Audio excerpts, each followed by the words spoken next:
Alright guys, welcome to your 53rd C++ tutorial, and if you've been following these tutorials, you know that I've been gone for like a week, and I might be kind of rusty with C++, but I'll get the hang of it. I've actually been planning something, and I'm not going to tell you guys what it is, but I will say that it's awesome, and it's going to happen in about a month. So that's your little teaser, so now let's get back into C++. Let me get my head straight. I actually just opened this program. So I think what I was supposed to teach next was about protected because that's what it's looking like.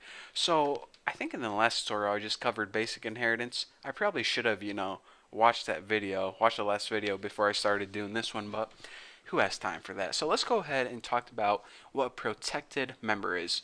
Whenever I first made a class like this mother class right here, automatically it's stuck in public, protected, and private, those three variables, or I mean those three code words, and you're supposed to put all your functions and variables in there.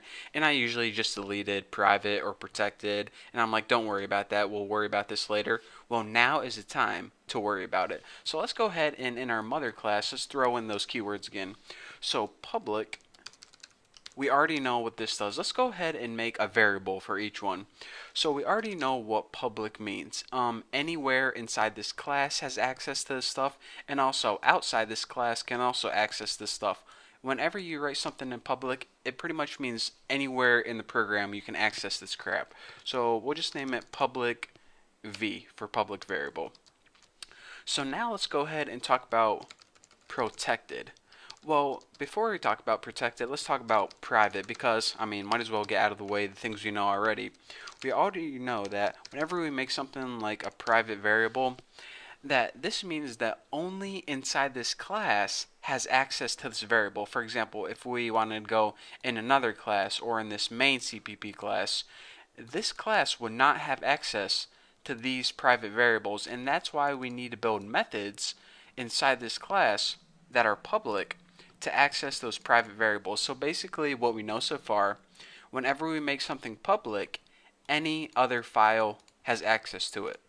Whenever we make something private, only this file or only this class has access to it. So you're saying, alright, this is A, this is B. So what the heck is this one? It's kind of like sitting in the middle. Is it like a combination of both? Well, yes it is. Listen very closely. Whenever you make something protected, here's what it means. Anything inside the class has access to it, just like public and just like private. Any friend has an access to it, and remember we talked about friends earlier, pretty much just things outside the class that has access to stuff inside your class. And also your base classes, remember, a derived class inherits from the base class, right? So any class that is inheriting from this class has access to it. So if we were to make a private variable in this mother class, and then the daughter class inherited everything from mother, well, it wouldn't inherit the private variables. These private variables are still private to mother. Even though daughter inherited from mother, daughter does not get these private variables. Daughter would in fact get public and protected. So it would inherit these two, but not private. So that way you can kind of see it's a mix between public and private. It doesn't let anything inherit it like public, and it doesn't just stay in this class like private. It's kind of like in between. So let me go ahead and make a protected variable, protected v, and I'll go ahead and show you guys an example. So let's go ahead and build a function inside daughter, and we'll just name this, go ahead and make it a public function, of course, public, and we'll just name it like do something. Did I spell that right? Close enough. So now let's go ahead and build this method right here, and I keep thinking like I'm forgetting something, but I guess it's just because I haven't programmed in a while. So let's go ahead and put void daughter. Hopefully I'm doing this right. Alright, and what was that? Oh, do something, and got it right there for me. How nice. So now we'll just go ahead and do this. Well, actually, I might as well do this one at a time. This will probably show it to you very clearly. So let's go ahead and before we even start coding this function right here, let's go ahead and build a daughter object. So daughter, I think her name should be Tina. That seems appropriate for this tutorial. And Tina dot do something, right like that. So now hopefully when you run this, nothing happens because nothing's in this function right now. So let's go ahead and see just if we have any errors right now. Nothing happens, good.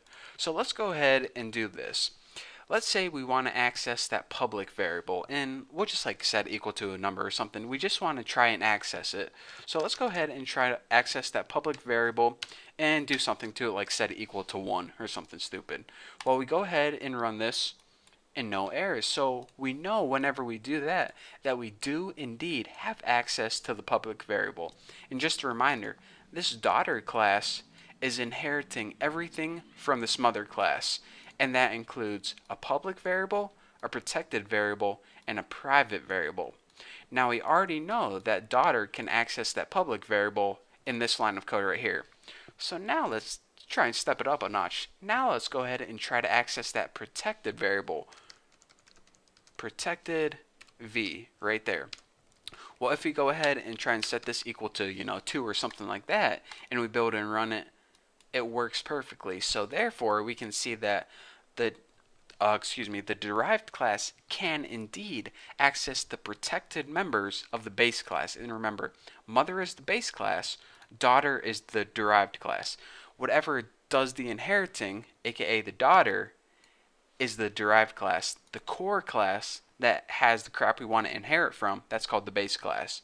So now we know that we can indeed access public and protected members from the base class. Now let's go ahead and do something that we know we're not allowed to do and try to access a private variable. And let's go ahead and try to set this equal to 3. And now we'll go ahead and try and build and run this, and it says, Bucky, I don't think so. You know the rules. You are not allowed to inherit private members. So that's why we're getting an error whenever we try to inherit for a private variable. So the concept behind this tutorial is not to build a stupid program that does nothing, but it's this. Whenever you're inheriting from a class, you can inherit all the public stuff, you can inherit all the protected stuff, but you cannot inherit the private stuff. So remember, whenever you have a base class, you're going to get this crap, and you're going to get this crap. But you ain't getting this class, biatch. I meant crap. Oh, that's embarrassing. But I'm not going to redo this tutorial just because I messed up that one sentence.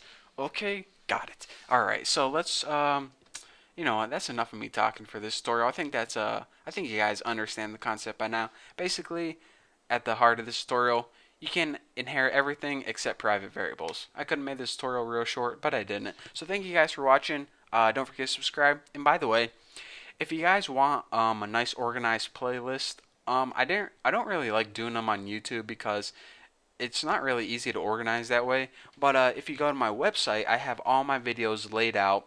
You can watch one right after the other from clicking a button. Everything's nice, laid out in a nice playlist for you guys. So thank you guys for watching. Don't forget to subscribe, and I'll see you guys in the next video.